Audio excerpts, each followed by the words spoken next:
जिनके चोले रतड़े प्यारे,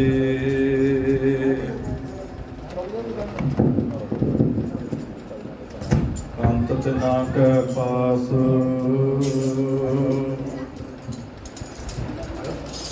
धूड़ तिना की दे मिले जी। कहो नानक की अरदास, गिर गिर मेहमानक नहीं, गज गज मोती नाहे। चंदन तार मन मन नहीं, साधना पुर पुर माहे। नह शीतलं चंद्र देव है, नह शीतलं बावन चंदन है। नह शीतलं शीतुरतेण, नानक शीतलं साधु स्वजन है। परम सत्कारयोग धन साहिब श्री गुरु ग्रंथ साहिब जी महाराज जियां दी पावन पवित्र हजूरी दे अंदर काफ़ी लंबे समय तो दरगाही बाणी दे हरि जस कीर्तन सरवण कर रहे गुरु प्यारी खालसा साहिब साध संगत जीओ, आओ गुरबाणी दे विच जिथे वार वार उस अकाल पुरख वाहिगुरू की बंदगी करन दे वास्ते पुण्य कर्म कमाउण दे वास्ते पाप कर्मां तो छुटकारा पाउण दे वास्ते आख्या गया है।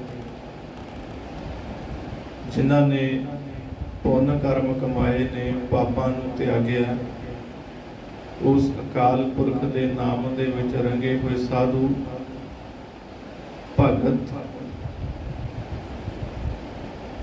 उन्हां दे गुण उन्हां दीयां वडियाइयां गुरु ग्रंथ साहिब ने वार वार अपने विच दर्ज कीतियां ने सानू समझाउण दे वास्ते।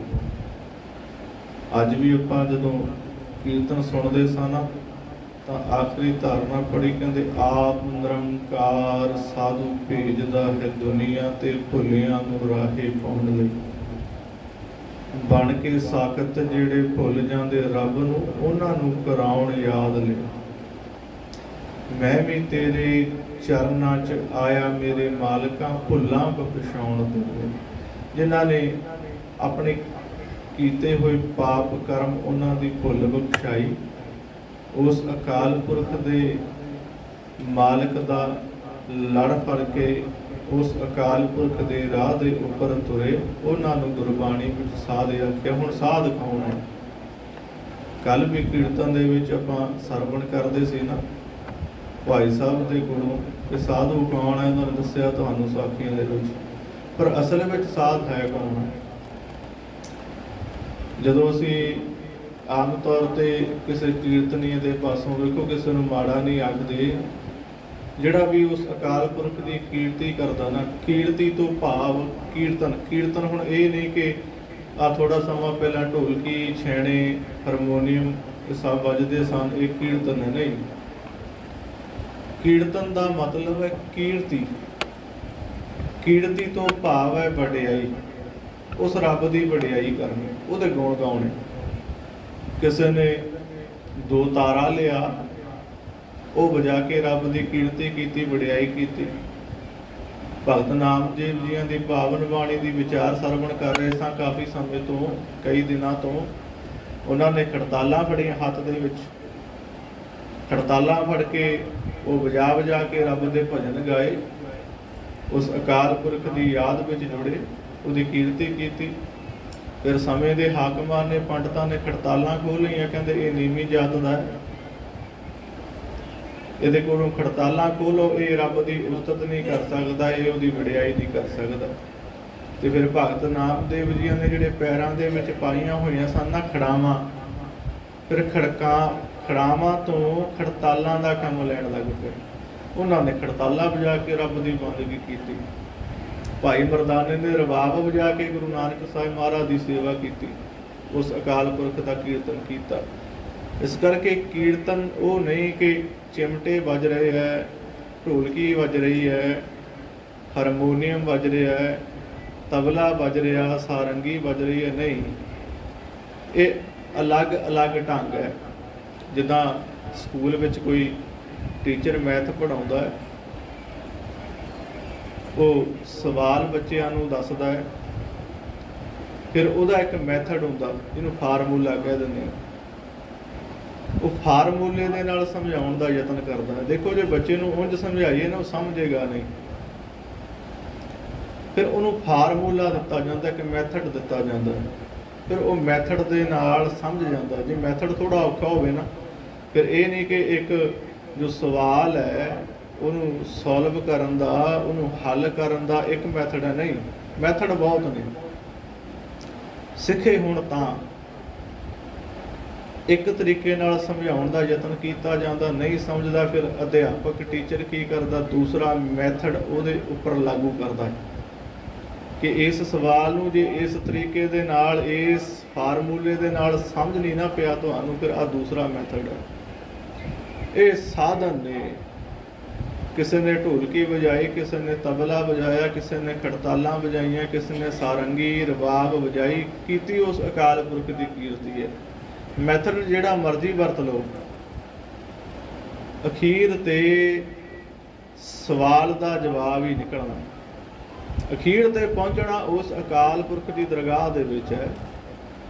ਭਾਵੇਂ ਕੋਈ ਨਿਰੋਲ ਗੁਰਬਾਣੀ ਦੀ ਕਥਾ ਕਰਦਾ ਹੈ, ਭਾਵੇਂ ਰਾੜੇ ਵਾਲੇ ਸੰਤਾਂ ਦੇ ਵਾਂਗ ਕਿਸੇ ਨੇ ਢੋਲਕੀ ਚਿਮਟੇ ਨਾਲ ਕੀਰਤਨ ਕੀਤਾ ਹੈ, ਭਾਵੇਂ ਦਰਬਾਰ ਸਾਹਿਬ ਦੇ ਰਾਗੀ ਸਾਹਿਬਾਨ ਜੋੜੀ ਤਬਲੇ ਦੇ ਨਾਲ, ਮਰਦੰਗ ਦੇ ਨਾਲ, ਰਬਾਬ ਦੇ ਨਾਲ ਕੀਰਤਨ ਕਰਦੇ ਹੈ। ਉਸ ਅਕਾਲ ਪੁਰਖ ਦੀ ਕੀਰਤੀ ਹੈ। ਗੁਰਬਾਣੀ ਦੇ ਵਿੱਚ ਸਾਧੂ ਕਿਹਨੂੰ ਆਖਿਆ? ਕੱਲ ਸਰਵਣ ਕਰ ਰਹੇ ਸਾਂ, ਪਰ ਅਸਲ ਸਾਧ ਕੌਣ ਹੈ?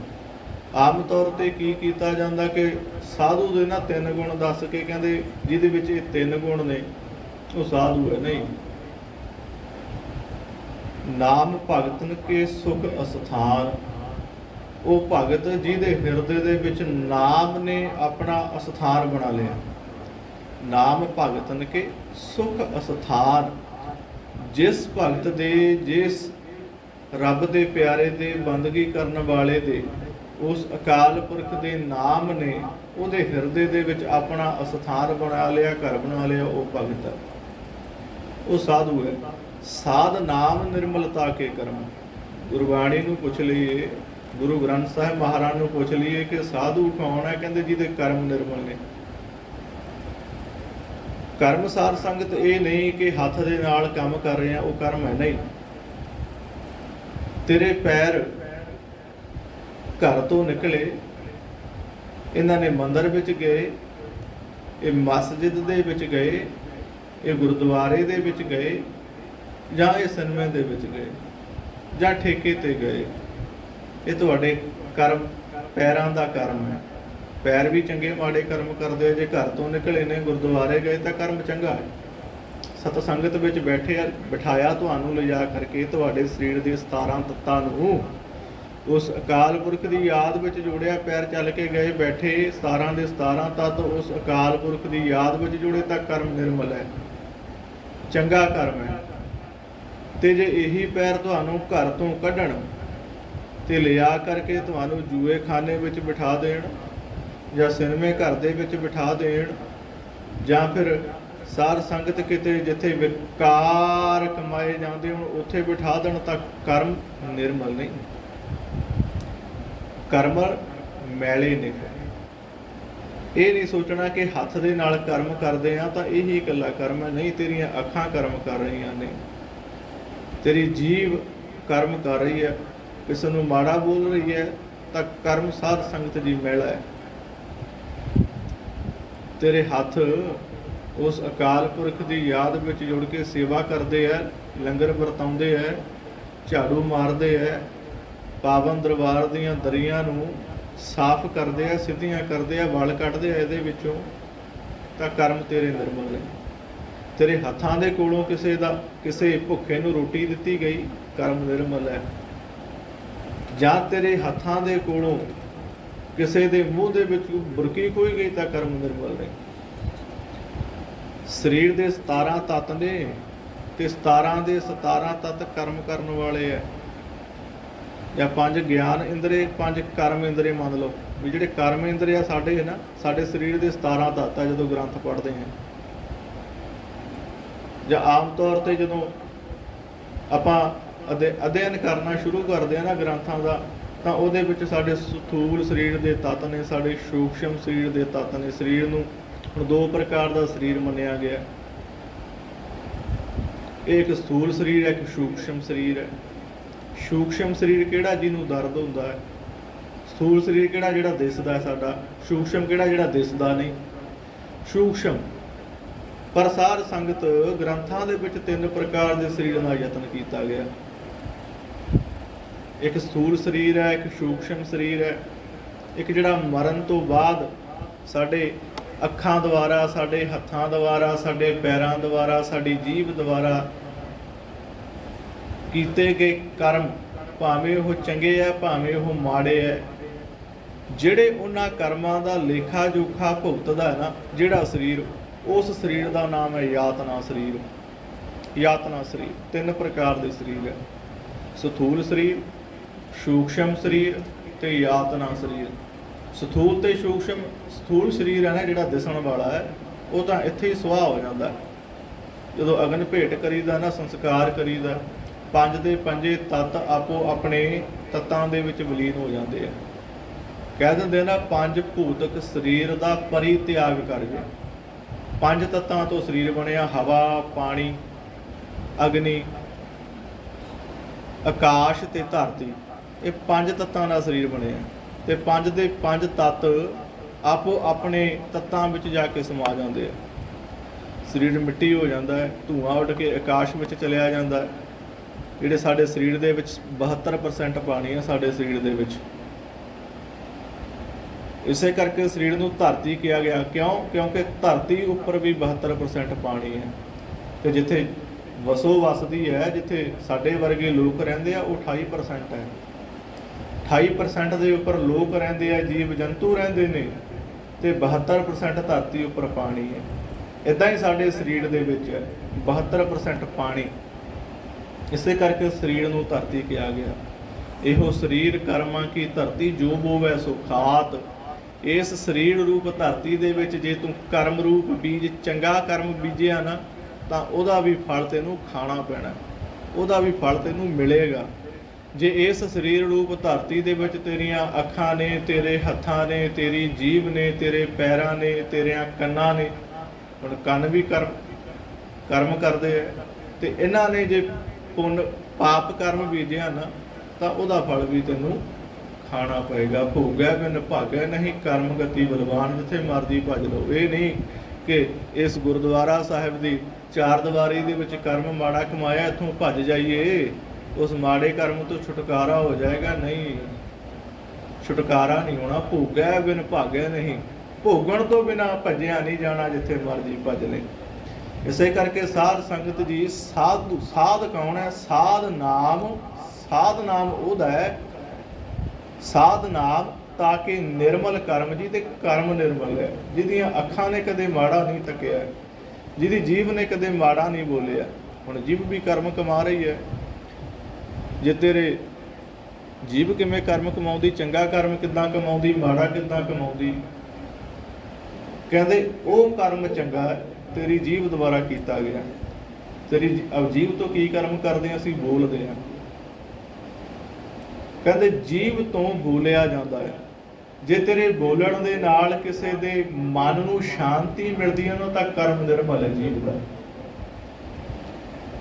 ਤੇ ਜੇ ਤੇਰੇ ਬੋਲਣ ਤੇ ਕਿਸੇ ਦਾ ਮਨ ਅਸ਼ਾਂਤ ਹੋ ਜਾਂਦਾ, ਕਿਸੇ ਦੇ ਮਨ ਨੂੰ ਠੇਸ ਪਹੁੰਚਦੀ ਹੈ, ਐਸੀ ਚੁਭਵੀਂ ਗੱਲ ਕਰ ਦੇਣੀ ਕਿ ਅਗਲੇ ਦਾ ਮਨ ਅਸਥਿਰ ਹੋ ਜਾਏ, ਟਿਕੇ ਨਾ, ਅਸ਼ਾਂਤ ਹੋ ਜਾਏ। ਕਹਿੰਦੇ ਫਿਰ ਚੇਤੇ ਰੱਖੀ, ਤੇਰੇ ਜੀਵ ਦਾ ਜਿਹੜਾ ਕਰਮ ਹੈ ਨਾ, ਉਹ ਨਿਰਮਲ ਨਹੀਂ, ਉਹ ਮੈਲ ਦੇ ਸਹਿਤ ਹੈ। ਕਿਉਂ? ਪਾਤਸ਼ਾਹ ਨੇ ਆਖਿਆ ਸਭਨਾ ਮਨ ਮਾਨਕ ਠਾਹਣ ਮੂਲ ਮਚਾਂਗਵਾ, ਜੇ ਤਉ ਪਿਰਿਆ ਦੀ ਸਿੱਖ ਤਾਂ ਹਿਆਉ ਨਾ ਠਾਹੇ ਕਹੀਦਾ। ਕਿਸੇ ਨੂੰ ਮਾੜਾ ਨਾ ਬੋਲੀ। ਜੇ ਤਉ ਪਿਰਿਆ ਦੀ ਸਿੱਖ, ਪਿਰਿਆ ਭਾਵ ਪਰਮੇਸ਼ਰ ਦੀ, ਸਿੱਖ ਭਾਵ ਇੱਛਾ। ਜੇ ਪਰਮੇਸ਼ਰ ਨੂੰ ਮਿਲਣ ਦੀ ਇੱਛਾ ਹੈ ਨਾ, ਇਸ ਸੰਸਾਰ ਤੋਂ ਮੁਕਤ ਹੋ ਕੇ ਉਸ ਅਕਾਲ ਪੁਰਖ ਦੀ ਦਰਗਾਹ ਦੇ ਵਿੱਚ ਜਾਣ ਦੀ ਇੱਛਾ, ਤਾਂ ਆਪਣੇ ਮਨ ਤੋਂ, ਆਪਣੀ ਜੀਭ ਤੋਂ ਮਾੜਾ ਵਚਨ ਨਾ ਬੋਲੀ। ਕਿਉਂ? ਕਿਉਂਕਿ ਸਾਰਿਆਂ ਦੇ ਵਿੱਚ ਉਹ ਪਰਮੇਸ਼ਰ ਵਸਦਾ ਹੈ। ਤੇ ਜੇ ਕਿਸੇ ਦਾ ਮਨ ਅਸ਼ਾਂਤ ਹੋ ਗਿਆ ਤਾਂ ਸਮਝ ਲਈ ਕਿ ਸਭੈ ਘਟ ਰਾਮ ਬੋਲੇ, ਰਾਮਾ ਬੋਲੇ ਰਾਮ ਬਿਨਾ ਕੋ ਬੋਲੇ ਰੇ। ਏਕਲ ਮਾਟੀ ਕੁੰਚਰ ਚੀਟੀ ਭਾਜਨ ਹੈ ਬਹੁ ਨਾਨਾ ਰੇ। ਅਸਥਾਵਰ ਜੰਗਮ ਕੀਟ ਪਤੰਗਮ ਘਟ ਘਟ ਰਾਮ ਸਮਾਨਾ ਰੇ। ਏਕਲ ਚਿੰਤਾ ਰਾਖ ਅਨੰਤਾ ਔਰ ਤਜਹੋ ਸਭ ਆਸਾ ਰੇ। ਪ੍ਰਣਵੈ ਨਾਮਾ ਭੈ ਨਹਿ ਕਾਮਾ ਕੋ ਠਾਕੁਰ ਕੋ ਦਾਸਾ ਰੇ। ਕਹਿੰਦੇ ਜੇ ਉਹ ਤਾਂ ਹਰ ਇੱਕ ਜ਼ਰੇ ਜ਼ਰੇ ਦੇ ਵਿੱਚ ਹੈ, ਤੇ ਜਿਹਨੂੰ ਮਾੜਾ ਲਫ਼ਜ਼ ਬੋਲਦਾ ਬੈਠਾ ਉਹਦੇ ਵਿੱਚ ਵੀ ਹੈ।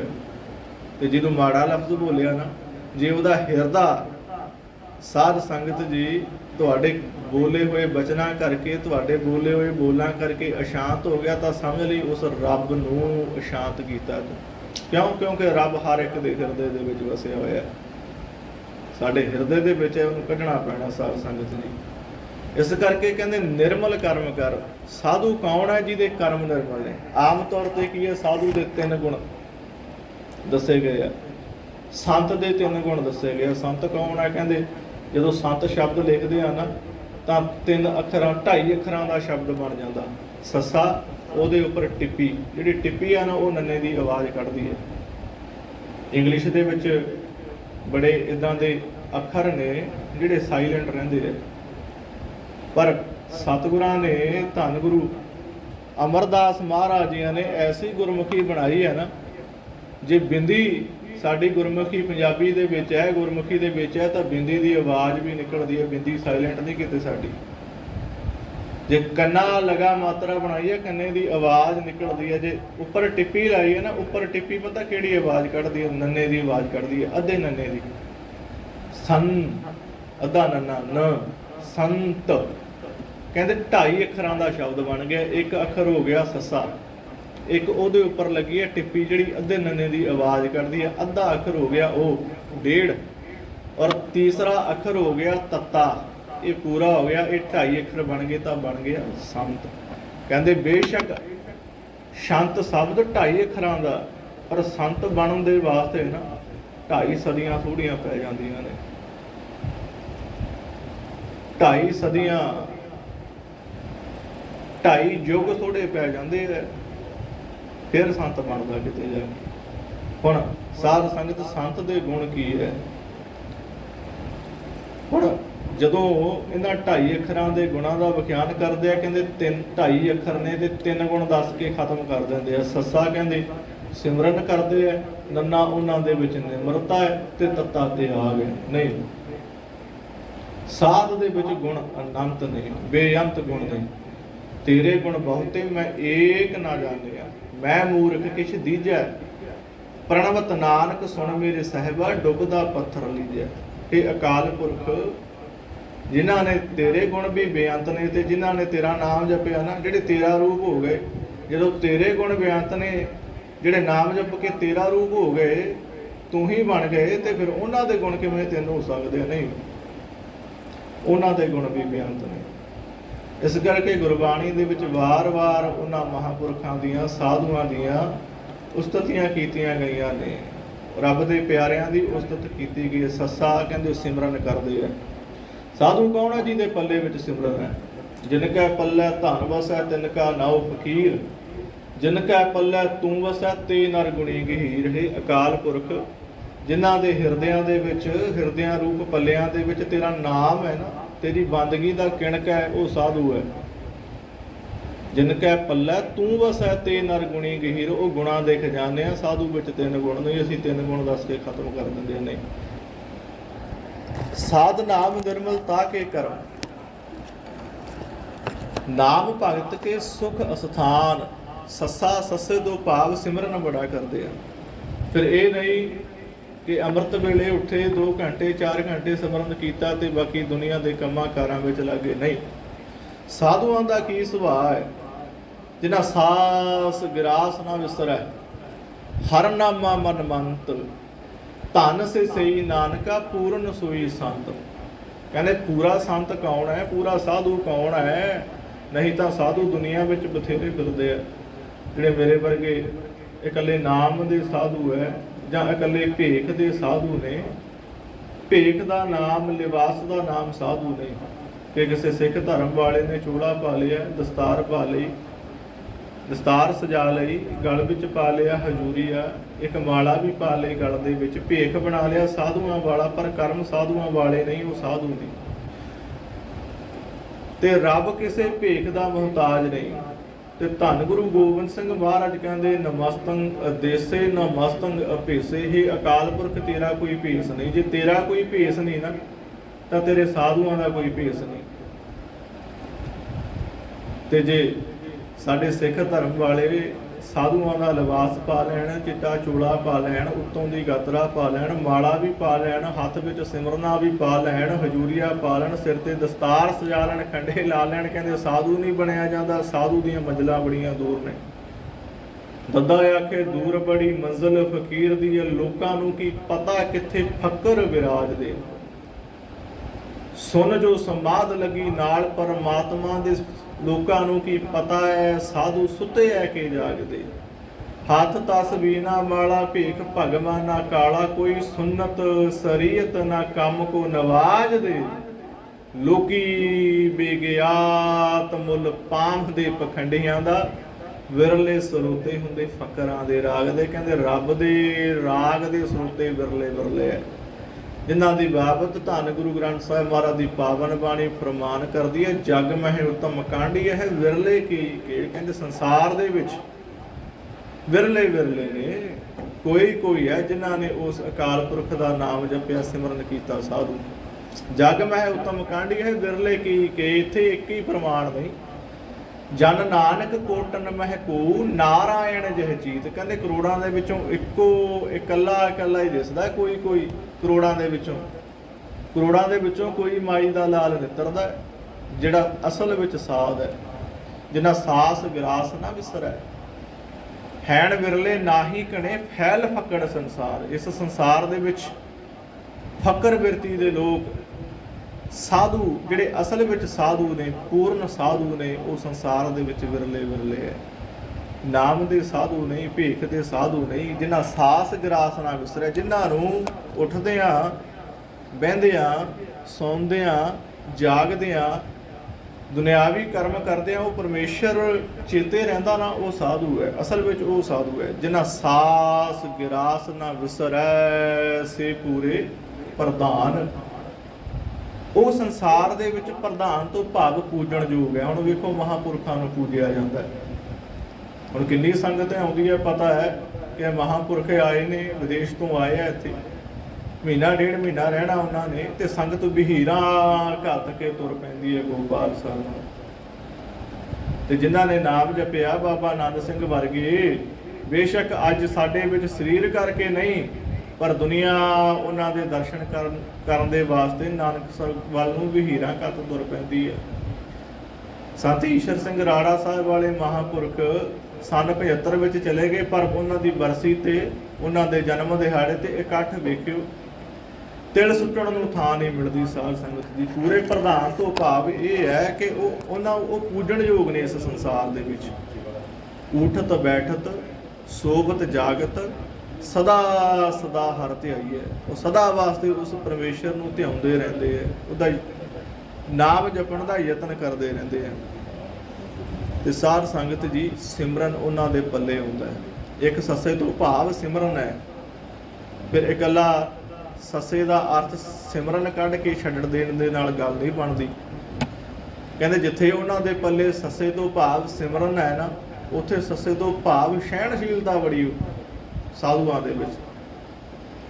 ਜਿਹੜਾ ਗੱਲ ਸਹਿਣ ਕਰ ਗਿਆ ਨਾ, ਦੁਨੀਆ ਦੇ ਤਾਨੇ, ਦੁਨੀਆ ਦੇ ਮਿਹਣੇ, ਦੁਨੀਆ ਦੀਆਂ ਕੌੜੀਆਂ ਗੱਲਾਂ, ਦੁਨੀਆ ਦੀ ਕੁੱਟ, ਜਿੱਦਾਂ ਸਾਧ ਸੰਗਤ ਭਗਤ ਨਾਮਦੇਵ ਜੀਆਂ ਨੂੰ ਚੁੱਕ ਕੇ ਮੰਦਰ ਤੋਂ ਬਾਹਰ ਸੁੱਟ ਦਿੱਤਾ, ਪਰ ਸਹਿ ਗਏ। ਪਰ ਰੱਬ ਨੂੰ ਫਿਰ ਸਾਧ ਸੰਗਤ ਉਹਨਾਂ ਨੇ ਆਪਣੀ ਪਾਵਨ ਬਾਣੀ ਦੇ ਵਿੱਚ ਉਚਾਰਿਆ, कहते ज्यों ज्यों नामा हस्त खेलत तेरे देहुरे आया, भगत करत नामा पकड़ उठाया, हीनड़ी जात मेरी जाद मराया, छीपे के जन्म काहे को आया, ले कमली चलियो बलटाए, देहुरे पाछे बैठा जाए, ज्यों ज्यों नामा हर गुण उचरै, भगत जना को देहुरा फिरे। कहते दुनिया के लोगों को कख नहीं आख्या, पर रब नूं जरूर आख्या उन्होंने। कहते छीपे के जन्म काहे को आया, कहते मैनू तेरी बंदगी नहीं करन दे, मैनू क्यों नीवीं जात विच पैदा कीता तूं। भाव दुनिया की हर एक गल सह लैंदे आ जिहड़े, जिन्हां विच सहनशीलता बड़ी है, पर सस्से तो भाव सहनशीलता भी है। एक ग्रंथ विच सार संगत बड़ा सुंदर लिखिया है, पर वाक सदोख अदोख भन्नै, कटु वाक कहे ना प्रांत सहे, अपने गुण अवगुण त्यों पर के, चाहो मैं दो कहे दो कभी ना कहे। एक ग्रंथ विच लिखे कहते उन्हां विच सहनशीलता बड़ी हुंदी है। क्यों? क्योंकि पर वाक, वाक भाव बोल, पराए दे बोल सह जाने, अपनी निंदिया पराए दे मुख तो सुन के सहन कर जाना, उन्होंने अपनियां चुगलियां लोग करते ने उन्होंने सहन कर जाना, सहनशीलता उहदे विच आ जानी। जे लोग तुरे जांदे नूं वेख के गालां कढदे आ ना, तां उहनूं सह जाना। पर वाक सदोख अदोख भने, कहते जो कोई पराया गालां कढदा है, चुगली करदा, निंदिया करदा है, उहनूं की समझना अदोख, ये मेरा दोखी नहीं, ये मेरा दोखी नहीं, ये मेरा मित्र है, उन्होंने मित्र समझना अपना। कट वाक सहे, कहते कट भाव कौड़े वचन सह जाए, दुनिया दे कौड़े वचन सह जाए। कट वाक सहे ना प्रांत कहे, दुनिया दे कौड़े वचन, ईरखा वाले वचन, गालां वाले वचन, निंदिया चुगली वाले वचन सह जाए, पर अपने मूँह तो कदे ना कहे कि फलाने ने मैनू गालां कढ़ियां मैं भी कढ़ दित्तियां उहनूं, फलाने ने मेरी चुगली की मैं भी करांगा फिर उहदी। नहीं, चाहो मैं दो कहे, अपने गुण अवगुण त्यों भर के। कहते दुनिया दे विच चार चीज़ां ने, कहते चारां दे विचों दो कहणियां ने, दो कदे नहीं कहणियां। वो किहड़ियां ने? जिहड़े चारां दे विचों दो कह दिंदे आ, दो कदे नहीं कहंदे, वो साधु है, ਉਹਦਾ नाम साधु है। वो चार गल्लां किहड़ियां ने? कहंदे अपने गुण अवगुण त्यों पर के, कहंदे दो चीज़ां नहीं कहणियां। किहड़ियां? अपने गुणां नूं नहीं जणाउणा कि मेरे विच गुण बड़े है, मैं आ भी काम कर लैना, आ भी मैं जानदा, इहदी भी जाच मैनू है। अपने गुण कदे वास्ते नहीं दसणे, मैं बड़ा ईमानदार है, मैं बड़ी सेवा करदा है, अपने गुण कदे नहीं दसणे। अपने गुण एक तो ये नहीं दसने, तो दूजा की नहीं दसना, अवगुण त्यों पर के, ते पराए दे अवगुण नहीं दसने। कहते जिहड़ा अपने गुण नहीं दसदा है ते पराए दे अवगुण नहीं दसदा, वो साधु है, वो साध है, वो परमेश्वर की बंदगी करने वाला है, जिन्हां दी बाबत धन गुरु ग्रंथ साहिब महाराज जी आखदे है कि ऐसे साधुओं का मिलाप पूर्व कर्म अंकुर जब प्रगटे, भेट्यो पुरख रसक बैरागी, मिट्यो अंधेर मिलत हर नानक, जन्म जन्म की सोई जागी। कहते जदों जन्मां की सुधी हुई किस्मत जागदी है ना, फिर ऐसे नाम दे रसीए साधुओं के नाल मिलाप हुंदा, जिहड़े अपने गुण नहीं कहते ते दूजे दे अवगुण नहीं कहते। कहते दो चीज़ां कहणियां नहीं ते दो कहणियां किहड़ियां ने? अपने गुण नहीं कहने ते दूजियां दे अवगुण नहीं कहने। ते फिर दो किहड़ियां कहणियां ने? अपने अवगुण कहने हैं, दूसरियां दे अवगुण नहीं कहने। दूसरियां दे गुण दसने हैं, अपने गुण छुपाने हैं, दूसरियां दे गुण दसने हैं, ते अपने अवगुण दसने हैं ते दूसरियां दे गुण दसने हैं। अपने गुण छुपा के दूजियां दे अवगुण छुपाने हैं, ते अपने अवगुण दस के दूसरियां दे अवगुण छुपा लेने। इहनूं साध संगत दी साध कह दिता जाता है। ਜਿਹੜੇ ਇਹਨਾਂ ਚਾਰਾਂ ਦੇ ਵਿੱਚੋਂ ਦੋ ਲੁਕੋ ਲੈਂਦੇ ਆ ਤੇ ਦੋ ਦੱਸ ਦਿੰਦੇ ਆ, ਉਹ ਸਾਧੂ ਹੈ। ਤੇ ਸਾਧ ਸੰਗਤ ਸਹਿਣਸ਼ੀਲਤਾ ਉਹਨਾਂ ਵਿੱਚ ਬੜੀ ਹੈ। ਕਹਿੰਦੇ ਦੁਨੀਆ ਦੇ ਵਿੱਚ ਬੜੀਆਂ ਠੰਡੀਆਂ ਚੀਜ਼ਾਂ ਨੇ, ਪਰ ਸਾਧੂ ਦੇ ਵਿੱਚ ਬੜੀ ਸਹਿਣਸ਼ੀਲਤਾ, ਠੰਡਾ ਬਹੁਤ ਹੈ ਸਾਧੂ। ਆਪਣੇ ਪ੍ਰਤੀ ਈਰਖਾ ਭਰੇ ਵਚਨ ਸੁਣ ਕੇ ਕਦੇ ਨਹੀਂ ਤਪਦਾ, ਕਦੇ ਨਹੀਂ ਗੁੱਸੇ ਦੇ ਵਿੱਚ ਆਉਂਦਾ। ਲੋਕ ਤੁਰੇ ਜਾਂਦੇ ਨੂੰ ਗਾਲਾਂ ਕੱਢ ਦਿੰਦੇ ਆ ਭਗਤ ਨਾਮਦੇਵ ਜੀਆਂ ਵਾਂਗੂ, ਜਿੱਦਾਂ ਆਪਾਂ ਸੁਣਦੇ ਸਾਂ ਨਾ ਕਿ ਕਿੱਦਾਂ ਧੰਨ ਗੁਰੂ ਗੋਬਿੰਦ ਸਿੰਘ ਮਹਾਰਾਜ ਦੇ ਸਿੱਖ ਨੂੰ ਪਹਿਰੇਦਾਰਾਂ ਨੇ ਕੁੱਟਿਆ। ਤੇ ਜਦੋਂ ਕਲਗੀਧਰ ਮਹਾਰਾਜ ਨੇ ਪੁੱਛਿਆ ਕਿ ਇੰਜ ਕੱਪੜੇ ਤੇਰੇ ਪਾਟੇ ਪਏ ਆ, ਲੰਘ ਮਾਰ ਕੇ ਤੁਰਦਾ, ਕੀ ਗੱਲ ਹੋ ਗਈ? ਪਰ ਉਹਨੇ ਦੱਸਿਆ ਨਹੀਂ। ਸਾਧ ਸੰਗਤ ਦੱਸਿਆ ਨਹੀਂ, ਉਹਨੇ ਦੱਸ ਵੀ ਸਕਦਾ ਸੀ। ਦੂਜਿਆਂ ਦੇ ਔਗਣ ਲੁਕੋ ਲਏ ਉਹਨੇ, ਤੇ ਜਿਹੜਾ ਔਗਣ ਲੁਕੋ ਲੈਂਦਾ ਨਾ ਉਹ ਸਾਧੂ ਹੈ। ਆਪਣੇ ਗੁਣ ਲੁਕੋ ਲੈਣੇ, ਦੂਜਿਆਂ ਦੇ ਔਗਣ ਲੁਕੋ ਲੈਣੇ, ਉਹ ਸਾਧੂ ਹੈ। ਕਹਿੰਦੇ ਦੁਨੀਆ ਦੇ ਵਿੱਚ ਸਭ ਤੋਂ ਬੜੀਆਂ ਵੱਡੀਆਂ ਚੀਜ਼ਾਂ ਸਹਿਣ ਕਰਨ ਵਾਲੀਆਂ ਨੇ, ਪਰ ਕਹਿੰਦੇ ਸਾਧੂ ਬਚਨ, ਕੌੜੇ ਬਚਨ ਸਹਿਣ ਕਰ ਲੈਂਦਾ। ਕਹਿੰਦੇ ਦੁਨੀਆ ਦੇ ਸਾਧੂ ਸਭ ਤੋਂ ਜ਼ਿਆਦਾ ਠੰਡਾ ਹੈ, ਜਿਹਦਾ ਸਾਰਿਆਂ ਤੋਂ ਜ਼ਿਆਦਾ ਠੰਡਾ ਸੁਭਾਅ ਹੈ ਨਾ, ਉਹ ਸਾਧੂ ਹੈ। ਕਹਿੰਦੇ ਦੁਨੀਆ ਦੇ ਵਿੱਚ 3-4 ਚੀਜ਼ਾਂ ਨੇ ਜਿਹੜੀਆਂ ਠੰਡੀਆਂ ਨੇ। ਉਹ ਕਿਹੜੀਆਂ ਨੇ? ਧੰਨ ਗੁਰੂ ਅਰਜਨ ਦੇਵ ਮਹਾਰਾਜ ਫਰਮਾਨ ਕਰਦੇ ਆਪਣੀ ਪਾਵਨ ਬਾਣੀ ਦੇ ਵਿੱਚ, ਕਹਿੰਦੇ ਨਹਿ ਸੀਤਲੰਗ ਚੰਦਰ ਦੇਵ ਹੈ। ਕਹਿੰਦੇ ਚੰਦਰਮੇ ਨੂੰ ਬੜਾ ਠੰਡਾ ਸਮਝਦੇ ਆ ਲੋਕ। ਜਦੋਂ ਸੂਰਜ ਚੜ੍ਹ ਜਾਂਦਾ ਨਾ, ਛਾਂ ਲੱਭਦੇ ਆ, ਕਿਸੇ ਦਰਖਤ ਦੀ ਛਾਂ ਮਿਲ ਜਾਏ, ਕਿਸੇ ਛੱਤ ਦੇ ਛਾਂ ਮਿਲ ਜਾਏ ਜਿਹਦੇ ਵਿੱਚ ਬੈਠ ਜਾਈਏ, ਪੱਖਾ ਲੱਗਿਆ ਹੋਵੇ, ਉੱਥੇ ਏਸੀ ਲੱਗਿਆ ਹੋਵੇ। ਸੂਰਜ ਤੋਂ ਬਚਣ ਦੇ ਵਾਸਤੇ ਛਾਂ ਲੱਭਦੇ ਆ। ਕਹਿੰਦੇ ਸੂਰਜ ਤਪਦਾ ਹੈ, ਪਰ ਜਦੋਂ ਸ਼ਾਮ ਨੂੰ ਚੰਦਰਮਾ ਚੜ੍ਹ ਜਾਂਦਾ ਨਾ, ਲੋਕ ਕਹਿੰਦੇ ਵੀ ਹੁਣ ਥੋੜਾ ਜਿਹਾ ਸਾਹ ਆਇਆ, ਚੰਦਰਮਾ ਠੰਡਾ ਹੈ। ਨਹਿ ਸੀਤਲੰਗ ਚੰਦਰ ਦੇਵੇ, ਧੰਨ ਗੁਰੂ ਅਰਜਨ ਦੇਵ ਮਹਾਰਾਜ ਕਹਿੰਦੇ ਨਹੀਂ, ਚੰਦਰਮਾ ਵੀ ਠੰਡਾ ਨਹੀਂ। ਨਹਿ ਸੀਤਲੰਗ ਚੰਦਰ ਦੇਵ ਹੈ, ਨਹਿ ਸੀਤਲੰਗ ਬਾਵਨ ਚੰਦਨ ਹੈ। ਕਹਿੰਦੇ ਚੰਦਨ ਦਾ ਦਰਖਤ ਠੰਡਾ ਹੈ, ਚੰਦਨ ਠੰਡਾ, ਚੰਦਨ ਦੀ ਲੱਕੜ ਠੰਡੀ ਹੈ। ਇਸੇ ਕਰਕੇ ਜਿਹੜੇ ਆ ਪੰਡਤ ਸਾਡੇ ਭਰਾ ਨੇ, ਵੀਰ ਨੇ, ਇਹ ਆਪਣੇ ਮੱਥੇ ਦੇ ਉੱਪਰ ਚੰਦਨ ਦਾ ਲੇਪ ਕਰਦੇ ਆ। ਉਹ ਜਿਹੜਾ ਟਿੱਕਾ ਲਾਉਂਦੇ ਆ ਨਾ, ਉਹ ਚੰਦਨ ਦਾ ਲਾਉਂਦੇ ਆ। ਕਿਉਂ? ਉਹਨਾਂ ਦਾ ਮਸਤਕ ਠੰਡਾ ਰਹੇ, ਉਹਨਾਂ ਦੀ ਖੋਪੜੀ, ਉਹਨਾਂ ਦਾ ਦਿਮਾਗ ਠੰਡਾ ਰਹੇ, ਉਹ ਚੰਦਨ ਦਾ ਟਿੱਕਾ ਲਾਉਂਦੇ ਆ। ਪਰ ਪਾਤਸ਼ਾਹ ਕਹਿੰਦੇ ਨਹੀਂ, ਚੰਦਨ ਵੀ ਠੰਡਾ ਨਹੀਂ।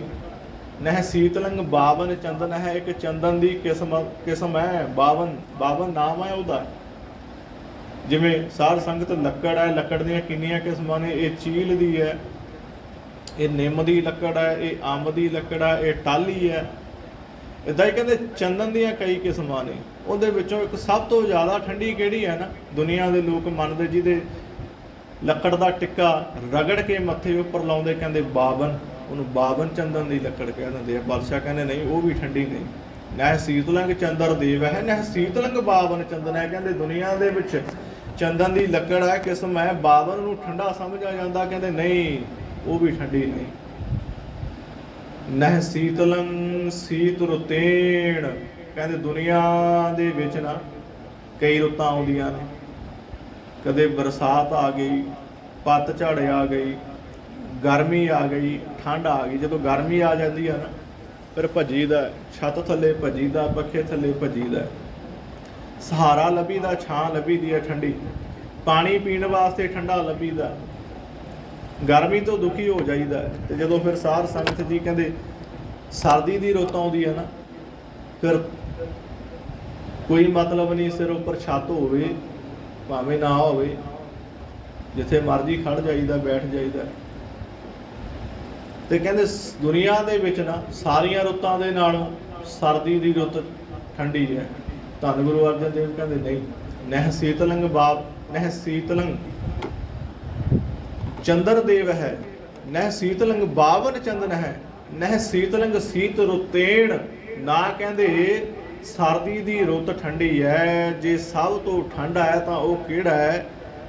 ਨਾਨਕ ਸੀਤਲੰਗ ਸਾਧ ਸਵਜਨ ਹੈ, ਇੱਕ ਸਾਧੂ ਠੰਡਾ ਹੈ, ਜਿਹੜਾ ਆਪਣੇ ਪ੍ਰਤੀ ਈਰਖਾ ਭਰੇ ਬੋਲ ਸੁਣ ਕੇ ਲੋਕਾਂ ਵੱਲੋਂ ਕੱਢੀਆਂ ਜਾਂਦੀਆਂ ਗਾਲਾਂ, ਲੋਕਾਂ ਵੱਲੋਂ ਮਾਰੀ ਹੋਈ ਮਾਰ, ਕੌੜੇ ਬਚਨ ਸਹਿ ਜਾਂਦਾ ਨਾ, ਜਿਹਦਾ ਸੁਭਾਅ ਠੰਡਾ ਹੈ, ਸਹਿ ਜਾਂਦਾ ਹੈ, ਉਹ ਸਾਧੂ ਹੈ। ਨਹਿ ਸੀਤਲੰਗ ਚੰਦਰ ਦੇਵ ਹੈ, ਨਹਿ ਸੀਤਲੰਗ ਬਾਵਨ ਚੰਦਨ ਹੈ, ਨਹਿ ਸੀਤਲੰਗ ਸੀਤ ਰੁਤੇਣ, ਨਾਨਕ ਸੀਤਲੰਗ ਸਾਧ ਸੋਜਨ ਹੈ। ਕਹਿੰਦੇ ਉਹ ਸਾਧੂ ਜਿਹੜਾ ਆਪਣੇ ਪ੍ਰਤੀ ਆਪਣੇ ਦੁਨੀਆ ਦੇ ਲੋਕ ਔਗਣ ਦੱਸਦੇ ਆ, ਆਪਣੇ ਔਗਣਾਂ ਨੂੰ ਸਹਿ ਜਾਂਦਾ ਹੈ। ਦੁਨੀਆ ਦੇ ਲੋਕ ਗਾਲਾਂ ਕੱਢਦੇ ਆ, ਸਹਿ ਜਾਂਦਾ ਹੈ। ਦੁਨੀਆ ਦੇ ਲੋਕ ਮਾਰ ਮਾਰਦੇ ਆ, ਸਹਿ ਜਾਂਦਾ ਹੈ। ਇਸੇ ਕਰਕੇ ਭਗਤ ਫਰੀਦ ਜੀ ਆਖਦੇ ਆ, ਫਰੀਦਾ ਜੇ ਤਾਂ ਮਾਰਨ ਮੁਕੀਆਂ, ਕਹਿੰਦੇ ਜੇ ਦੁਨੀਆ ਦੇ ਲੋਕ ਤੈਨੂੰ ਕੁਸੁਨਾਂ ਦੇ ਨਾਲ ਮੁੱਕਿਆਂ ਦੇ ਨਾਲ ਮਾਰਨ ਨਾ, ਤੇ ਨਾ ਮਾਰਿਆ ਘੁੰਮ ਤੋਂ ਭਾਵ ਮੁੜ ਕੇ ਉਹਨਾਂ ਦੇ ਮਾਰੀ ਨਾ। ਆਪਣੜਾ ਘਰ ਜਾਈਏ ਸਹਿਣਸ਼ੀਲਤਾ ਰੱਖੀ। ਸਾਧੂ ਦਾ ਸੁਭਾਅ ਹੈ ਸਹਿਣਸ਼ੀਲਤਾ ਰੱਖਣੀ, ਸਹਿਣਸ਼ੀਲਤਾ ਰੱਖੀ। ਤੇ ਜਿਨ੍ਹਾਂ ਨੇ ਸਹਿਣਸ਼ੀਲਤਾ ਰੱਖੀ ਹੈ ਨਾ, ਆਪਣੜਾ ਘਰ ਜਾਈਏ, ਉਹ ਆਪਣੇ ਘਰ ਚਲੇ ਜਾਂਦੇ ਆ। ਕਿੱਥੇ? ਉਸ ਅਕਾਲ ਪੁਰਖ ਦੀ ਦਰਗਾਹ ਵਿੱਚ ਚਲੇ ਜਾਂਦੇ ਆ। ਉਸ ਅਕਾਲ ਪੁਰਖ ਦੀ ਜੋਤ ਦੇ ਵਿੱਚ ਆਪਣੀ ਜੋਤ ਮਿਲਾ ਲੈਂਦੇ ਆ।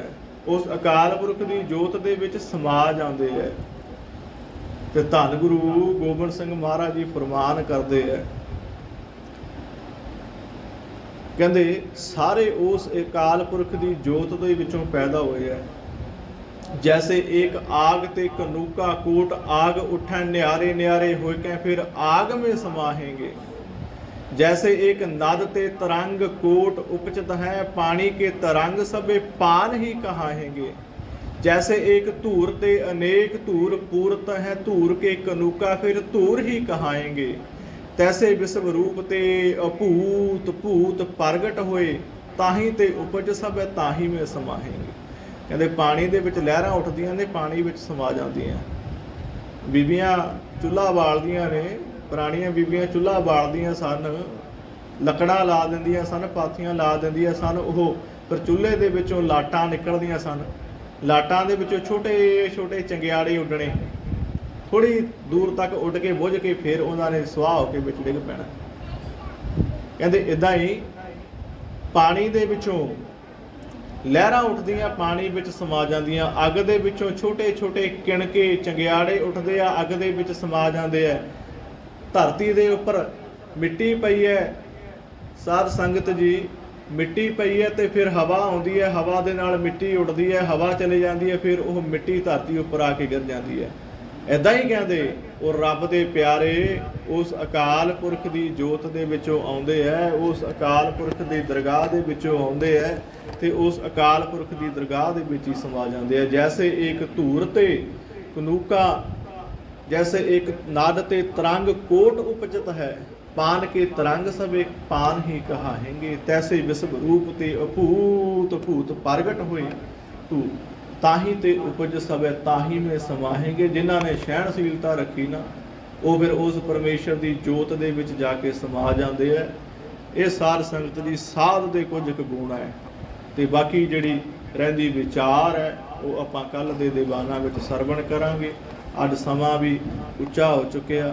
ਆਓ ਸਤਿਗੁਰਾਂ ਦੀ ਪਾਵਨ ਬਾਣੀ ਦੀ ਕਥਾ ਵਿਚਾਰ ਕਰਦਿਆਂ ਕੋਲੋਂ, ਮਹਾਂਪੁਰਖਾਂ ਦੇ ਸਾਧੂਆਂ ਦੇ ਗੁਣ ਵਿਖਿਆਨ ਕਰਦਿਆਂ ਕੋਲੋਂ, ਮਹਾਂਪੁਰਖਾਂ ਦੀ ਉਸਤਤ ਕਰਦਿਆਂ ਕੋਲੋਂ ਬੇਅੰਤ ਪ੍ਰਕਾਰ ਦੀਆਂ ਭੁੱਲ ਗਲਤੀਆਂ ਹੋ ਜਾਂਦੀਆਂ ਨੇ। ਮਹਾਂਪੁਰਖ ਕਿਰਪਾ ਕਰਨ, ਸਤਿਗੁਰਾਂ ਦੀ ਸੰਗਤ ਕਿਰਪਾ ਕਰੇ। ਧੰਨ ਸਾਹਿਬ ਸ੍ਰੀ ਗੁਰੂ ਗ੍ਰੰਥ ਸਾਹਿਬ ਮਹਾਰਾਜ ਕਿਰਪਾ ਕਰਨ। ਆਪਣੀ ਪਾਵਨ ਬਾਣੀ ਦੀ ਕਥਾ ਵਿਚਾਰ, ਸਤਿਗੁਰਾਂ ਦੀ ਸੰਗਤ, ਸਾਧੂਆਂ ਦੀ ਸੰਗਤ, ਸੰਗਤਾਂ ਦੀ ਸੇਵਾ ਕਰਨ ਦਾ ਬਲ ਉਦਮ ਬਖਸ਼ਿਸ਼ ਕਰਨ। ਆਓ ਇਤਨੀਆਂ ਕੁ ਬੇਨਤੀਆਂ ਕਰਦਾ ਹੋਇਆ ਖਿਮਾ ਦਾ ਜਾਚਕ ਹਾਂ ਜੀ। ਵਾਹਿਗੁਰੂ ਜੀ ਕਾ ਖਾਲਸਾ, ਵਾਹਿਗੁਰੂ ਜੀ ਕੀ ਫਤਿਹ।